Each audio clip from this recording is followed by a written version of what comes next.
one of the highest basketball IQs in history, evolved during these 4 years in the finals? Do you feel a little bit more comfortable as a team and as a player?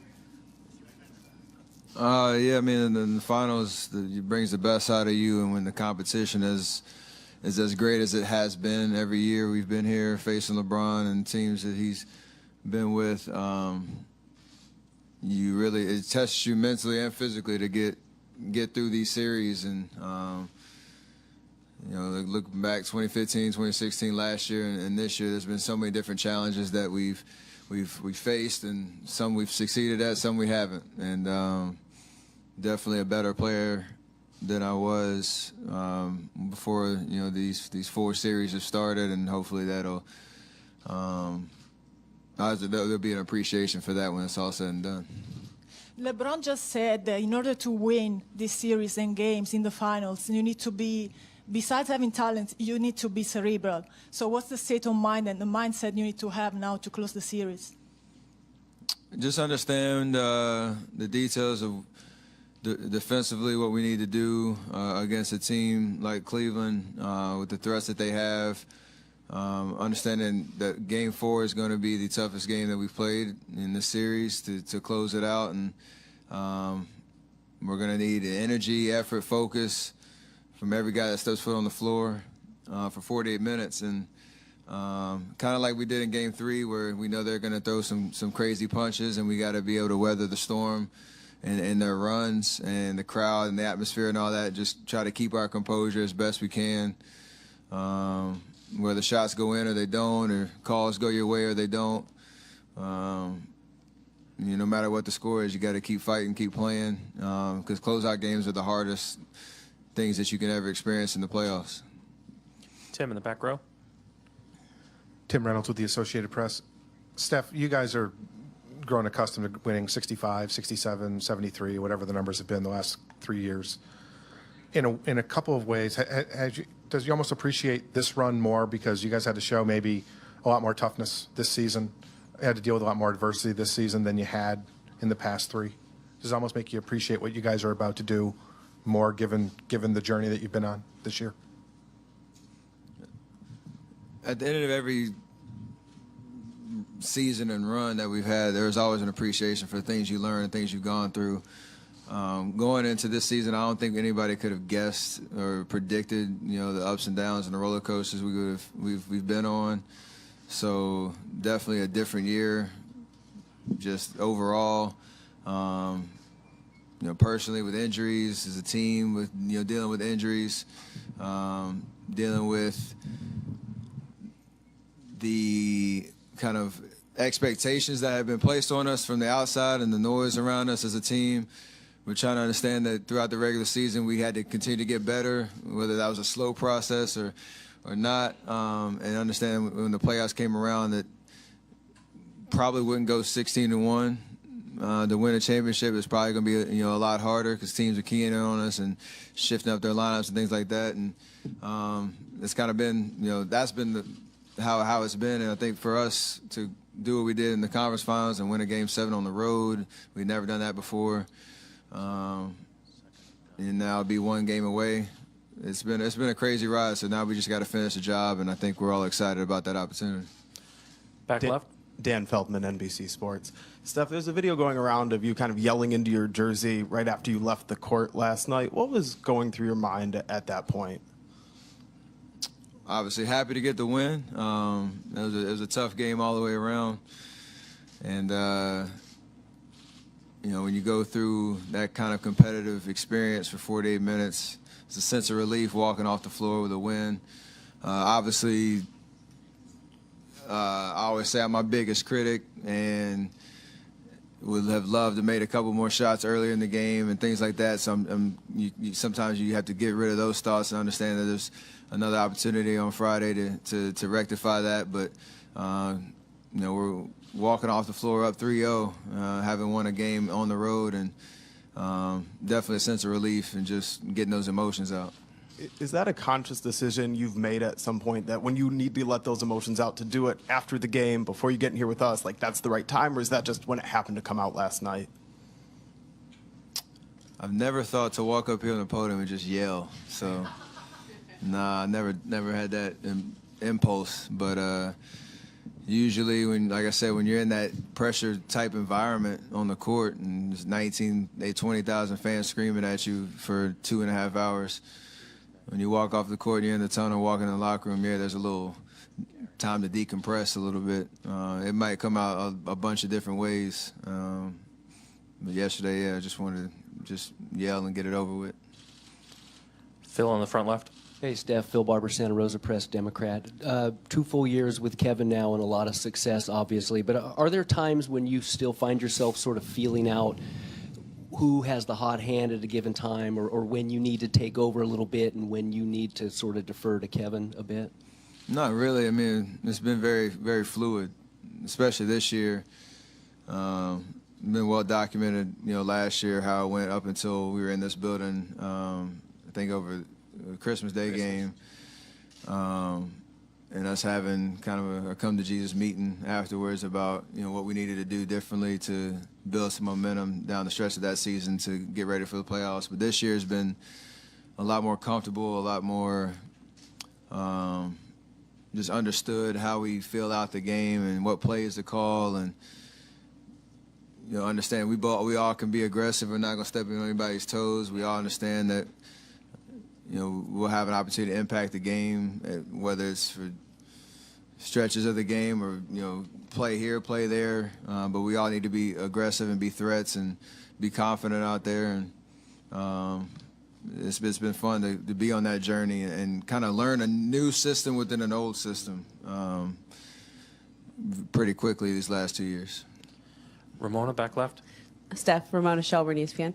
So LeBron said last night, and then I think he just said it again just now, that since you guys have gotten Kevin, there's sort of less pressure on each of you guys individually. You can have a bad game, and Kevin can have a night like that. Do you agree with the statement that there's less pressure on you guys individually? And two, if you don't agree with it, what is that pressure that you guys feel individually? I mean, yeah, if a game happened like last night and I shot 3 for 16 and we had guys scoring under 15 without KD having the game he had, it would have been a lot tougher to win. But pressure, I don't necessarily agree with that, because I feel like every time we step foot on the floor, we put pressure on ourselves to be great, and whether you live up to it or not, you gotta be okay with it, your effort and your intensity and whatnot, and the result of the game. But we don't win 70 or whatever, we won 67 games last year and go through the journey that we did this year without everybody feeling a sense of pressure and sense of urgency every night that you step foot on the floor, whether you get the job done or not. We all want to show up and do our jobs at a high level, because that's what got us all to where we are, today as individual players and as a team. So KD definitely falls into that. He helps the situation, but I don't think that takes. We don't walk on the floor and just, there's KD. All right, we're good. We still have to play and play hard and play well. Gary, last one in the back left. Walsh from Boston Globe. How different are the Cavaliers without Kyrie Irving? I mean, he's an unbelievable player, and I don't know much about how much their schemes have changed. They run a lot more sets to try to get guys and open shots, outside of LeBron creating and things like that. So it's just different, but I don't really know how to explain it. Kyrie's such a unique talent. You can just give him the ball and try to help him. He can create a shot for you, but they're much more, bent on executing in the half court and trying to, create shots with movement, with screens and things like that. And obviously, you can just give the ball to LeBron and he can create, most times than not. So it's my best way of explaining it. Thank you, Steph. Kevin. Paul Antunes, ESPN Brazil. With the way LeBron James been playing in the postseason, lots been said about him maybe even winning the MVP of the finals, even if his team loses. What's your perspective on that, on maybe a losing team having the MVP? I I really don't have one on that, actually. If I'm sure LeBron would. if you had a vote, I'm do you sure think- LeBron wouldn't accept that. I mean, he's a winner. You know what I'm saying? So I don't think he's a winner. I don't look at him as a guy that would be okay with that. But I just want to. I don't know. I don't even know how to answer that one. Robert? Robert Littell, BSO. One of the things that we've seen in the playoffs are fans being a little bit more bold in how they're approaching players. You had a great game last night. You had a couple of Cavs fans that out by your hotel, heckling you. What do you say to those fans that have maybe been crossing the line and getting in the athlete's face and some of the language that they're using when they're talking to you? I don't think it's crossing the line. I mean, because whoever's screaming and heckling at grown men, even after the game, I think that's just pure ignorance. So it's like that's just who they are at that point. So I get it. When those guys at your hotel last night, you asked them what did they say. Is that something where you're just trying to say, hey, if you're going to say it to me, say it to my face, don't hide it, stuff like that? No, I mean I just kept hearing somebody say KD, and I didn't hear what they said after that. I just wanted to know what they said. I wasn't going to do nothing. I just wanted to hear what they were talking about. Gary over here. Kevin, Gary Wasserman, Boston Globe. Kind of off topic. Just want to get your thoughts on the one and done rule. And Great time, man. the second question is your workout with Portland when you were entering the draft apparently blew their minds, but they still took Odin. What do you recall about that workout with the Blazers? I think the one and done rule should be done. I think you should give players more avenues to pursue their career as basketball players. If they want to leave school early and pursue a basketball career, why not? I think it's on them to make that decision. If it doesn't pan out, then that's on them. But if it does, I think it's great that you give them a couple outlets to do so. My workout with Portland was I thought it could have been better when they were saying it was a great workout. I knew it wasn't as great as they were saying. But I figured at that point they knew who they were going to draft. They just wanted to just do the due diligence, I guess. Tom, back left. Tom Withers, AP. KD, you know LeBron as well as anyone. How driven do you think he is now to try to bring down this team you guys have put together? And do you think he'll go somewhere else to try to assemble a super team to bring down the Warriors? I have no clue. I only know LeBron from just who he is. In our up-close personal relationship, we never talk about basketball, so I don't know. Over here on the right. Dan Devine, Yahoo Sports. One of the big topics sort of is going around today is the importance of basketball IQ, the ability to think the game at the highest level. Obviously, that was an important deciding factor when you made your choice about where you wanted to go in free agency. How does that help at a team level in a situation like this when you're in these high-pressure moments? And what have you seen from your team this year as opposed to in years gone by? I think the experience just helps, just going through it. That trial and error is only going to make you a better player. We got a lot of guys that got a lot of experience in the NBA, especially after the playoff run last year. And then we added, having Nick, an 11-year veteran who's been through so much, play with some great players. Then you bring in a guy like Quinn, who's still, figuring his way out in the league, but understands what hard work is. So you just got different journeys for different guys, and they provide just a different perspective. And I think that's what makes up a great team. All the way in the back. Kelly Johnson, NBC Sports Bay Area. Kevin, I was talking to Draymond about just how much he loves to play defense and how he continues to find ways to leave his imprint on the game. I'm curious, what is it like playing with Draymond on the defensive end of the floor, his intensity, his expectations, his communication? Have you ever played with anybody quite like him? I play with guys with that same type of intensity, but his talent and feel is different. His feel for just knowing what to do is 2 or 3 plays ahead. But on the defensive side of the ball, you just want somebody that you can trust and that somebody that you know that's going to go to war with you. And that's something going into a game I don't even think about with Draymond. I just know it's going to happen with him. And just having that trust and that somebody that you know is going to be there, you don't even have to worry about that side of it. You can just focus on something else. So it's different when you got to worry about if somebody going to come to war. Draymond is just always ready. Always ready, I'm sorry. Connor? Kevin, Connor Letourneau, San Francisco Chronicle. What has LeBron meant to you in your career, and what has it meant to you to be able to face him on this stage for several times now? What he's meant to me, I just think I don't know about that one. I think somebody that you can always look at, and when you're working out and strive to be better than, and strive to kind of go through the same experiences as somebody like that, looked at as one of the top 5 greatest players to ever play the game, and playing in the same era. That's rare, to have a player like that playing at the same time you are. So you watching tendencies, movements, you watching, just actions on the basketball court. He talks to his teammates. You just watching through from afar. And, try to pick up some things because he's a little older. So I think in that way, just same way I looked at Kobe and Tim Duncan and those guys, just who are at the elite level, who've experienced more. You just try to learn from by just watching from afar. I think LeBron's been a good model when it comes to that. But just being able to play against somebody at the highest stage, the highest level, just brings out the best in both of us. It just makes the games better. Shelley towards the back. Shelley Smith from ESPN.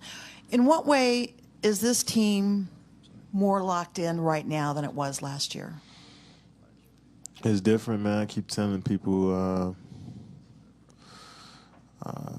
it's just a different vibe. I mean, because we've been through a season with each other already as champions, going through the whole season. So, we know exactly what we need to do in order for us to win.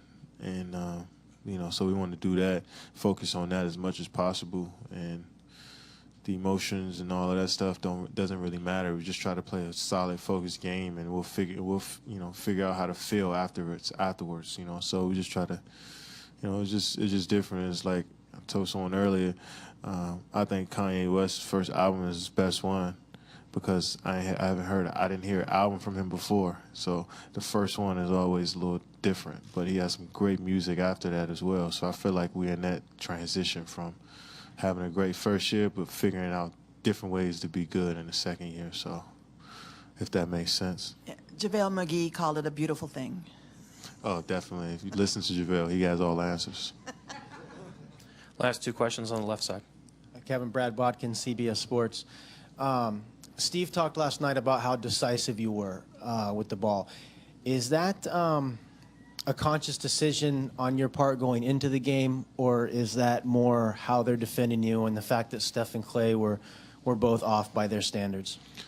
I just know when I rush, I'm not as good as I want to be.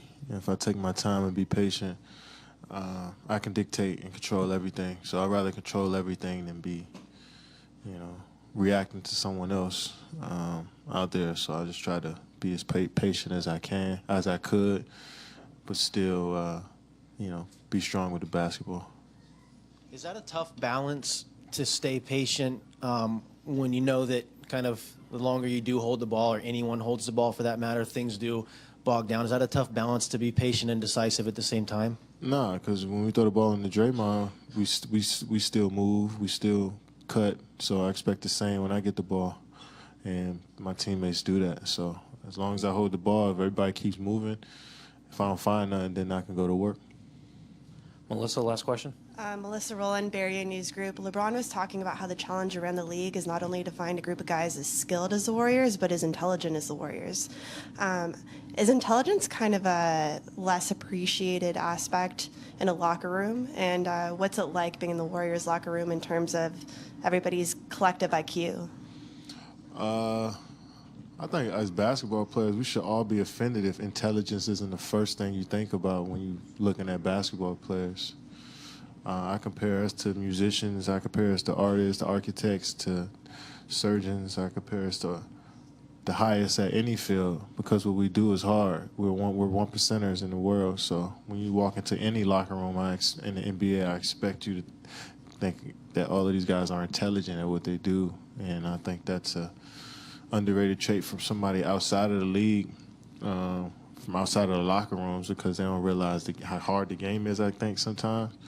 But, you know, it's hard to find intelligence, character, unselfishness all at the same time. And that's rare in any profession, I think.